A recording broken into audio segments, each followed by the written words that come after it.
At this place in history, we're on Route 7 in Milton with Steve Perkins, Executive Director of the Vermont Historical Society. Steve, what brings us here this week? So, Mike, we're kind of in the old center of town here in Milton, the intersection of Main Street and Route 7. And we're talking about this brick building that's right behind us. One of the few survivors of this old village. It's the, we'll call it the Old Clark Office Building, to put some history to it. And we're going to talk to Marty Steinhausen, who is the owner of this building. I think he's put a lot of wonderful work into preserving it. What was this property that you've put so much work into the last couple of years built for? What was its original use?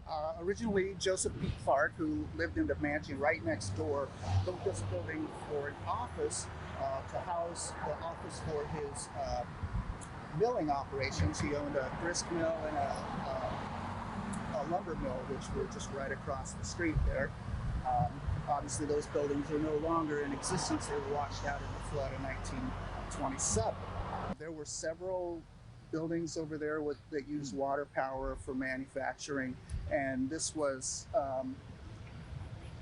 the square, basically the town square, the hub of activity. And once those buildings were gone, I think Milton changed quite a bit. Joseph P. Clark was considered the benefactor of Milton. He was an extremely successful businessman with his milling and other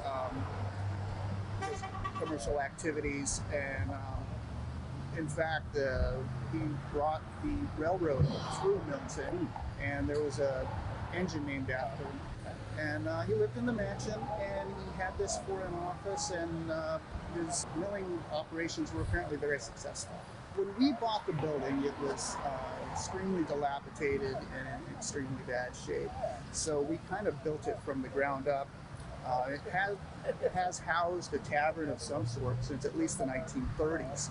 So we're continuing that tradition because Arrowhead Lodge is now on the ground floor, and my wife and I live in the upper two floors. It was built sometime in the 1860s, and the brick at that time was pretty soft, and the mortar was soft, and so we had to do a lot of masonry work, rebuilding it from the ground up. So how can people visit this historic building? Well, a great way to visit the building is to come to Arrowhead Lodge. It's a great little tavern, and they serve primarily, almost exclusively, Vermont drinks and delicious food that's made from almost all Vermont products. And if people want to learn more about what this village used to look like before the 1927 flood, how can they do that? A great way to learn about any part of Milton history is to visit the Milton Historical Society or visit them online. A Civil War era office building gets a new lease on life at this place in history.